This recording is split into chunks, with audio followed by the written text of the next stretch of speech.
You know what? When it comes to FGM, I get really emotional. Hence why I was just watching that and I'm like, this is just, I had to use that word crazy because I can't imagine anyone going through that. So today on like I said on today's show before we went on the break, we have an activist and she's also the founder of Keep the Drums, Loose the Knife. We have the beautiful Sarian Kamara in the studio. Good morning, Sarian. Good morning. Thank you for joining us on today's Ben Breakfast show. Yeah, thanks. So, Thanks for Sarian, having me. yes, you're welcome. And you're also a survivor of FGM. Yes, I did survive it. Wow. So it's really, really sensitive right now. But why did you decide to start, obviously, campaigning about it and you decided to come out and talk about it? What was the journey? Can you tell us? Right, and we would not have enough time to unpack that journey. We have enough time, don't worry. Yes, but definitely, I would say because of the way FGM affect myself, that's why I decided not to be silenced. Because growing up in Africa, I was caught when I was 11 years old in Sierra Leone. So growing up, we believe that women have to go through this practice. Yes. We don't know any other way. Although we don't know that there's any amount of cutting. Now, are you talking for as a community? The African community? Yes, yes. Okay. I'm talking about my own community. Which is Sierra Leone? Yes, where I'm from. Yeah. So like every girl wants to go through this practice because you're highly respected, you know, there are plenty of gifts, and you've been called names if you've not been through the practice. So wow. you really want to go, not knowing, because it's very secretive in our days.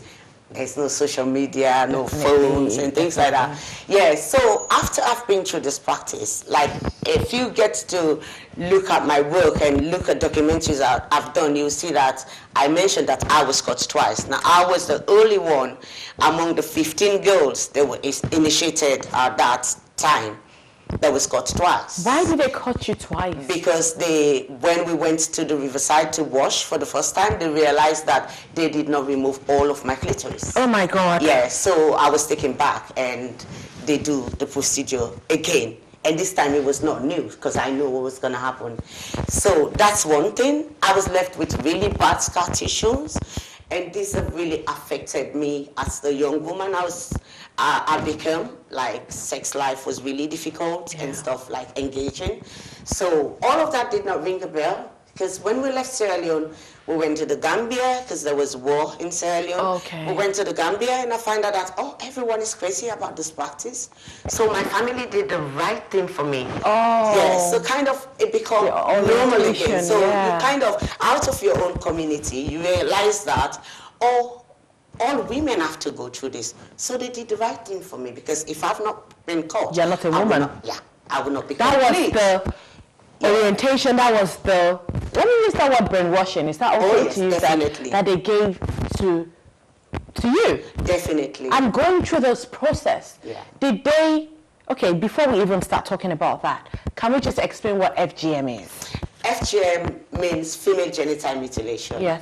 And that's involve total or partial of the partial cutting of the female genitalia.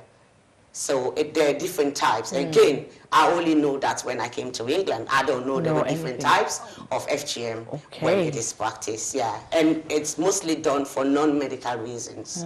So it is against the law. Yes. Here in the UK. And when they put girls through that, who are the people that do it? Is it just the women in the community or men? Who are those people? Again, it is different across communities, but I'm speaking on Sierra Leone context. So for we, it was organized by my grandmother. She was not a cutter. In Sierra Leone, and I know in Liberia as well, and some other parts of Africa that practice FGM, there's specifically set of women that do the cutting. For Sierra Leone, they're called the Sowes, and they have to go through a special society called the Sowe Society. So they're going to initiate them after being through the Bundu Society as we know it. Wow. FGM in Sierra Leone is called Bundu Society. Bundu. So it's all different communities to communities. Wow. Like some communities will cut their girls in a clean setting, in hospital settings. They will use anesthetics and anesthetics blade and, you know, things like that. But in Sierra Leone, it's not like that. You have to feel the pain. So we have to go through the Bundu Bush because it's a secret society. Oh my God. Yeah, so you're going to be transformed from a girl to a woman.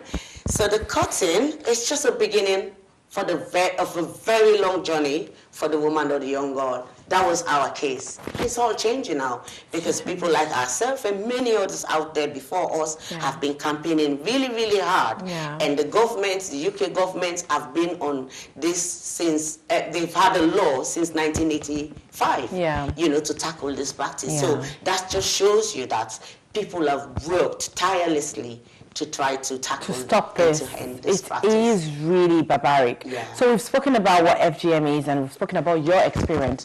Before we talk about your campaign, which is called "Let's Protect Our Girls," right? Yes, Before we talk about that's that, the government's campaign. Yeah, the government. We're supporting it. Oh, good, the government's campaign. So why do you think people practice FGM, if I may ask you? Yeah, so if I can just talk a little bit about the government campaign before we move. Okay, let's talk about the government campaign. The government campaign, Let's Protect Our Girls, is about the government taking action with community members, because the government realized that we cannot just start to just arrest everyone and lock them up, and we need to sensitize people, we need to educate people. And education is the key. FGM's been going on for many years, like my great-great-great-grandparents, all of them were caught. I think it stopped with us. Yeah. Because my daughters... It stopped with you. Yes. Well, my younger sister, I was able to save my younger sister. But your children... They've not been, and my sister's children have not been caught. So, yeah, it kind of stopped there, but it's not enough. It takes education. So we are going... the government is working with community members and activists like ourselves to go into community, educate them, and kind of like take the message, focusing on the consequences, the health consequences that comes with FGM, so that people will learn from this and stop cutting their girls. Wow. Yeah. This is really, really serious. And you know that, what's it called? You know, recently there was a story in the news about, I think, was it Sierra Leonean too? No, I think it's a... but it was from an African... The man is from Ghana. Yeah. Yeah, because both of them are on trial, and the woman, I think, she's from... I don't want to get it wrong. Yeah, me too. But she's from Africa anyway. Yeah, she is from Africa. She's been tried for... She's not from Sierra Leone. She's not from Somalia. Yeah. She's an African country. What's strange is the country where the practice is not really privileged. Okay. So this just shows you that we have a lot of work to do. Because some people are starting to imbibe it. Again, FGM is everybody's business. It's everybody's business. We just have to continue to educate people, you know, so that they would know the consequences and what it means for cutting their girls. So what are the health consequences of FGM? Well, it could mean different things for different people. Like there are different types. There's 4 types of FGM. You have type 1 to 4. Wow. You know, and type 1 could be just pricking of the clitoris hood, and type 2 could be pricking and then removal. Like in my case, it was pricking, it was removal, cutting from the top to bottom. So the top of my clitoris and the inner lips, everything was removed. Yeah. So what will make it type 3, which is the more severe part, type, is they would pull the skin together and sew it up from top to bottom. So which will leave a small hole of the size of a matchstick for the girl or the young or the woman to have urinate. I think and things like that. Before we go on, let's open up the lines. Please, this is a very important topic, and it's important for us to talk about it and also support the campaign, because we don't want the young girls, obviously mostly growing up in the African community and even in the UK, going through this barbaric act is not acceptable. I'm against that, and I'm also going to support the campaign for Let's Protect Our Girls. Well done. Please, let's protect our girls. They shouldn't go through this. It's a lot of consequences. We're opening up the lines. It's flashing on the screen. The number to call. Please join in the discussion. And yes, we'll be waiting. So let's go straight to the health consequences. Yes, you could have problem with childbirth, which is very, very common amongst most women who have been through FGM, majority. Like the reason why, back to the question you first asked me, why I started to campaign. I only begin to campaign because when I have my daughter here in the United Kingdom, 2003, she's going to be 16 next month. Okay. I was in labor for 4 days. Wow. The baby would not come because I was left with really bad scar tissue around my vagina opening because I was cut twice, you know. So it was really, really terrible. And this area we know they cut is where supposed to stretch when the open. baby's coming out. So it is very difficult. So that's one of the consequences. Yeah. And then another one could be problem having comfortable sex. Yeah. You know, it could be urine problem. Some like the girls who go to girls who go to type 3 because they have stitches. Yeah. So they have when they pass urine, all of it would not come out. It drips.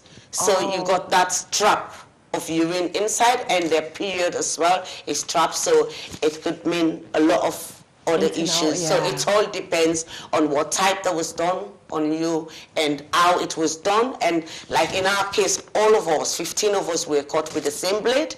We know if any one of us have like HIVs or any other, it could be the fate. So it's all different. The consequences is very, it just depends on who is doing it and how it's been done. Wow. Yeah. So even the bad outweighs the good. In fact, it has no good. No. There's no benefit. So why no do you benefit think they whatsoever perform FGM? Why? Is it because they don't want younger girls to be promiscuous? Well, that's one of the reasons, but then again, I think it's as control. Because you see, you're from Africa, I just guess. Yeah, Nigeria. Yeah, definitely. I'm from Sierra Leone. You know our families, how they believe in families' values. Okay. So, like, every family want their girl to marry at the right age and to have, you have the... Thank you. Being able to give respect and leave good name for the family. Yeah. You know, like if they met you a virgin, it's good for the family. Yeah. And if you're going to get married into a well-known family, those are the values they expect. They want a virgin girl and things like that. So they don't want girls that they think have been sleeping around. It's not a good name. So that's one of the reasons I said being promiscuous. Yeah, but I think for me it's about control. That's it. So anyway you look at it, because we've been caught because of men, any angle you look at it, it's just to control women. That's why we've been caught. Yeah, because they believe that girls, your position as a woman in the community is in the house. Oh. You get married and look after your children. Yes. So if you have families that have those values or communities that have those values, they will do anything to keep that. And they believe that women or girls who have not been caught have the tendency of sleeping with any man. And that is rubbish. Oh, very rubbish. Yes, so we are out in the community to dispel that myth. Yeah. So how big is the issue of FGM in England? Well, if I can just remind myself, in the UK, we have the NHS England statistics that was released in July 2018. It shows that between April 2017 and March 2018, 6,195 women and girls have had FGM identified or treated. In the UK? Yes, in the UK.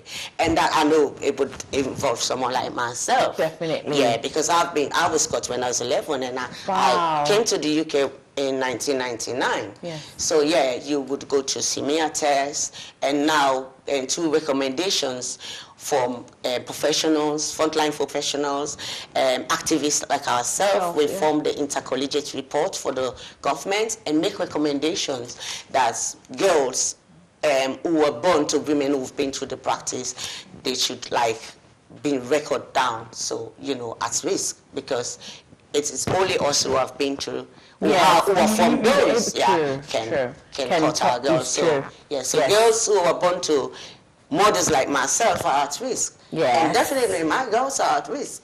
Me and my husband have to do everything within our power to make sure we protect them, even when we go home.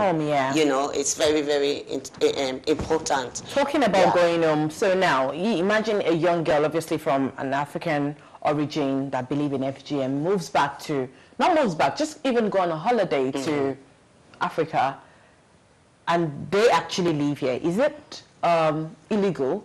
Will it be illegal for the child to get caught back in Africa and come back to the UK? Yes, it is illegal, and even if let's say the girl was moved there and the parents were not there, the parents as well would find wanting, failing to protect. I think that was 2015 Act. Yes. Let me just remind myself. Okay.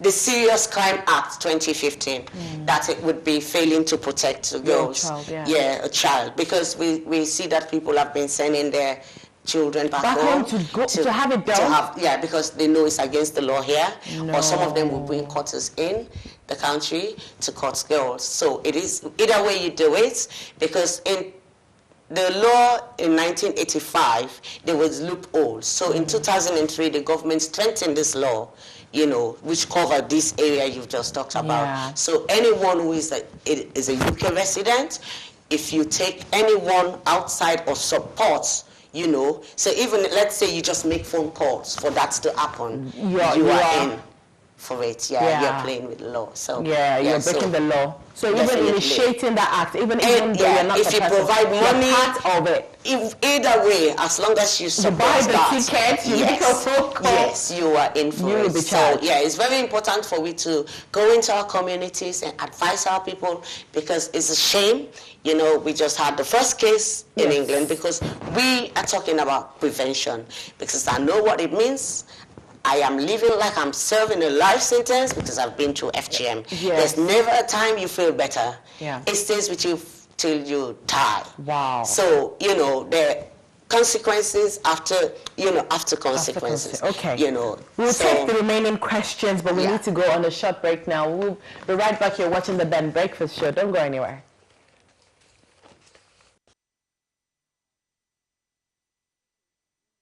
My legs were spread apart, and I felt a sharp cut. It was time for me to give back, but the baby would not come. Because of the way I was cut, there was no way for it to stretch. At this point, I thought I was going to die.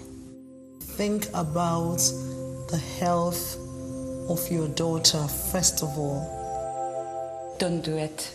You are damaging your daughter's physical and mental health.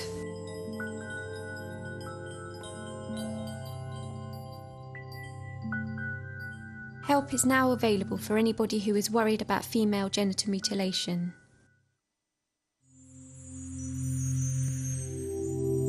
My legs were spread apart, and I felt a sharp cut. 7 basic steps.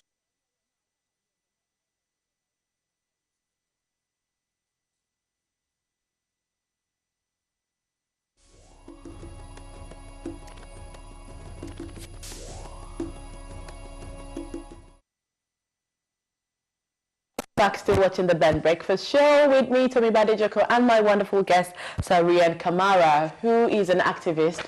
You know, she's campaigning against female genital mutilation. I'm surprised that I've not heard phone calls. Don't be scared to call. It's okay for you to make your name anonymous, because I know that we all know this thing goes on in our community, and we're always sometimes scared to talk, to be the voice. But if we don't talk about it and tackle these issues and support people who are working against it, nothing is going to be done. We have like the UK government supporting something that we should even be the one on top of it.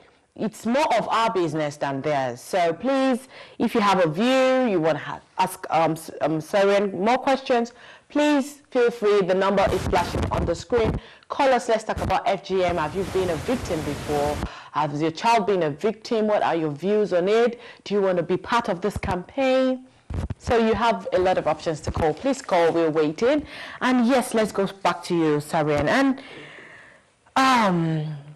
what support is available for people in the community that are concerned about FGM? Yeah. Well, there are lots of support that are available out there. You have many communities, you know, who have set up, you know, organizations and, you know, community interest groups similar to what I've done. Yeah. And then, but with this campaign, the Yeah. Let's Protect Our Girls campaign, we have the NSPCC helpline, which is on the screen, and Yes. people can see Yeah. the number. Yeah. Yeah, so people can call. You don't have to say your name. If you have any information or you're worried about anything or anybody Yes. who you believe would be at risk, Yeah. and you can call, and there are lots of help and support here. PCC is a free 24-hour. It's free. Yeah, number it is one. free. Remember that it's free and it runs for 24 hours. It's a helpline that is available for anyone worried about FGM, and the number is 0800 028 3550. I repeat, 0800 028 3550. We're still going to flash it on the screen later on. You can be anonymous on the phone call if you're worried about somebody that is about to go through the effects of FGM, or you know someone that's gone through it, and you know, because some people have gone through it and they need counsel, they need support. Please call, and if you just want to be part of this and just fight against it, please call the NSPCC free line, or you can also visit the NSPCC FGM webpage for more information at nspcc.org.uk/FGM. So let's continue on the discussion. So the NSPCC helpline, how did you go about forming or being part of it? Yeah, well, as the activist I am, with many other activists out there and different organizations, and we were approached to come together and, you know, exchange views and contribute to how we could set that up and help them. Yeah, so I contributed a lot on how the services should be rendered, because we know most people might want to give information, they would not want to give their names, so things like that. Yeah. Yes, and you know, and that children should be able to call as well. Yeah. If that's be the case. So the kids still have the right to call. There's no age limit to who can call. No. Yeah, anybody can call the line. Wow.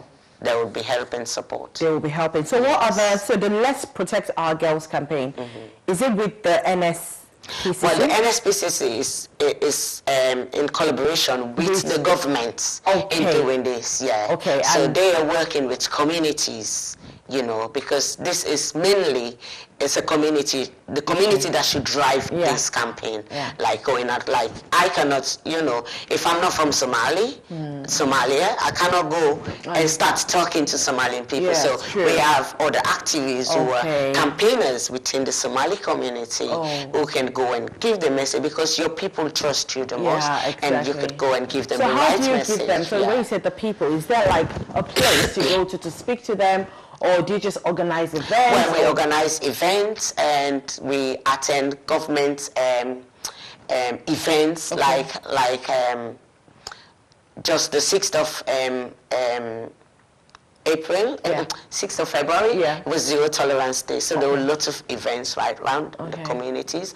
And the West Midlands Police had a conference. I was invited there to come and talk about the work we do in our communities. Yeah. So there were lots of community events as well, where we were invited to come and talk about the campaign and what's available helps, and you know where they can get support and help. Yeah. And yes, so the governments have postals around the country, you know, with communities, phases of communities, saying that we don't want FGM because this is how it's affecting us, it's affecting our wives. This way you have men saying, like my husband is one of those, we took a picture with my children and saying that we're saying no to FGM because it is dangerous for our health and our family's health and things like that. You know, just positive message that would, you know, mainly focus on the consequences, what it means, you know, because you have to give people reason if they have to abandon something that they've been doing for many years. So in your course of campaigning, have you had like success stories? Have you had people come to meet you? Have you had, people, change their mentality, orientation? Can you share some of your success stories? Like when I first started to campaign, it was really difficult because in communities like ours, I'm just from Peckham. Yeah. Yeah, and we have a massive African community there, Sierra Leone, Nigeria, Ghana.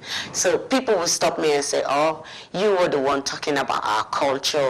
Who do you think you know, those kind of things. I but know. now people stop by and say, Thank you, Savian. You know, what you say is exactly the way you explain it. That's how it affects me. Yeah. How can I join? How can I help? Like, I have lots of women waiting to join the movement this summer because we have activities coming up that we're going to deliver in Sodok. A lot of them are waiting, said, I can't wait. And people can openly now talk about their experience. Before they would not engage. So we run workshops like every fortnight where for safe space for women like myself who have been through the practice, where we share ideas of how to manage the situation.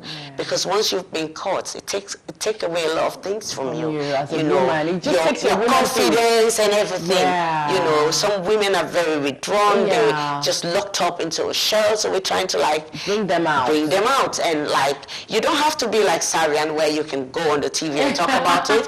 But find someone you trust and just unpack all of this. Because what I've found, talking about my experience have helped me over the years. And we've seen how that helped other women as well by creating this safe space where we just sit and just unpack. And sometimes we invite our partners, our husbands into this conversation because we cannot leave men out of it. Because they are even the reason why we're being caught in the first place. Honestly. And it's affecting them as well. It is. You know, imagine your husband wants to have good time with you and you're not in the world. If you know how many times I have to hide behind a computer doing work that I was not supposed to be doing because I don't want to. They've removed that womanhood thing from you, and you just it's just some of the days, you know, you get flashback and it takes you back to that day. And it doesn't even make you want to even go there. So it's traumatic for you. It is. So how have you been able to come out of it? Well, it's just by talking and accessing services. So that is very, very important. Like I remember a few years ago, I have a breakdown to a point that I couldn't go to work. At that time, I was still working at Harrods because I was a sales assistant before I become the community champion I am now. So, it really affects me. So I went to see my GP. I know there were issues, but I've never had the opportunity to have any psychological support in that way. So when I explained to my GP, I said, sometimes I don't feel like going out. Like I'll drop off my children at school and just go back in the house, don't want to talk to nobody. And so my GP said to me, let me refer you to Mosley. And I'm thinking, Mosley's for mental people. I'm not going there in my head. So and then I said, no, there's this service I know, which one of my colleagues offer, but she was not the one running these services. That the Dahlias Project, it gives support to women who have been through the practice and stuff. So you have like a safe space. So I thought maybe I need one of that. And I went there. It was a six weeks program. I find out that I was the one giving support to other women. Because they were in a worse situation that they don't even know what happened to them or to recall the consequences or join the dot. So I was there helping them. I didn't get the help I need. So I went back to my GP and asked for that service to go to Mosley. And I went there. This woman I went to see, the psychologist, she knew nothing about FGM. So there was no how she could. No, but she was able to help me because all I needed was someone to just listen to me while I unpack. While I just talk. And that's really, really helped me. So that's how I find out that talking, most of the time, is very good. Very good. It's just to find out which way or the right person. Talk to. Perfect. So this NSPCC helpline, how does it work? Well, like we just said, it's a 24-hour line. Anyone can call if you have information, whether you you're at risk, or maybe you just need support. Okay. You know, it doesn't mean you have only to just call if someone is at risk. Yeah. If you just need support, if Yeah. you just need to talk to someone, or you just need access to services, Yeah. they will just signpost you. But the service is there, whichever, if someone is at risk, you're at risk, or you know Anyone a child, anyone, you know, whatever service, as long as it's to do with female genital mutilation or female cutting, as we call it sometimes in the community, you can call that line. Okay, and the number is flashing on the screen. It's on Another the screen. tricky question. So if you call to report someone that's maybe practice FGM, what happens? What happens? They would transfer the call. It would. I think it would go straight to the police. Okay. Yeah. Then the police will investigate. They will not just go and just arrest jump in, everybody. definitely. No, they will find out, because you know some people would just call to just cause nuisance. You know. Yeah. So they will investigate it and see if there's need to rescue or support or assist. Yeah, they would follow their pathway. Very, very, very interesting. Very interesting. So what do you have to say, your final words to, you know, some people, because it's so amazing in the negative way how some people still want to practice it in the UK, especially being in a globalized world. You're more exposed about things. But that family values, that, you know, mentality, that African mentality thing regarding that, still, regardless of your environment, because I think once those things have been put into you once you're young, if you're not careful, you just take it. True. And even if you're in an environment that is against it, you still have your belief, like, no.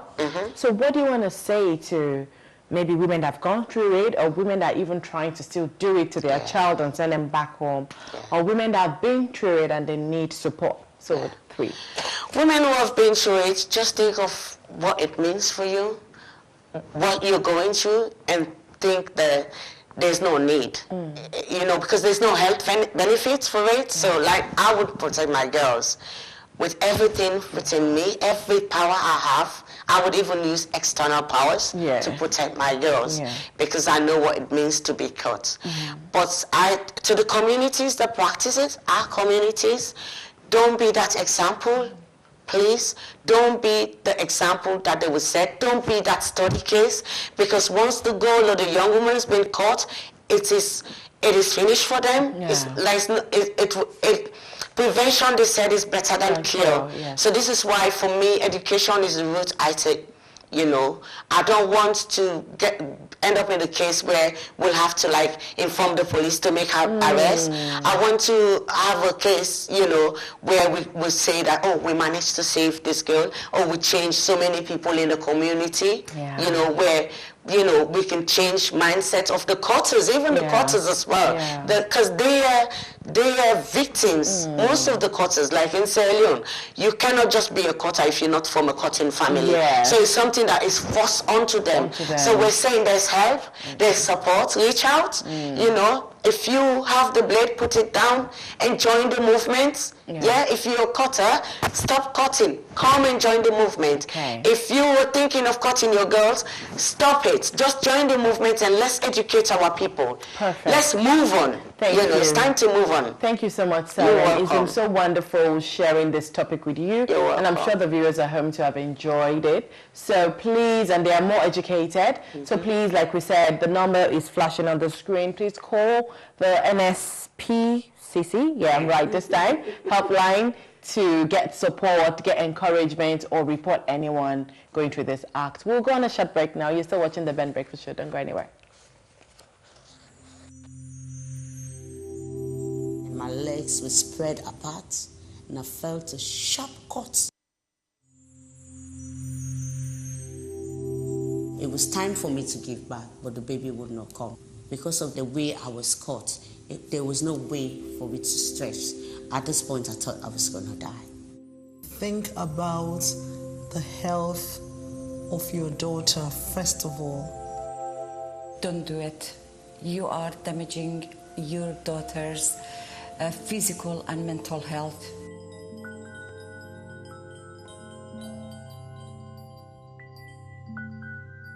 Help is now available for anybody who is worried about female genital mutilation.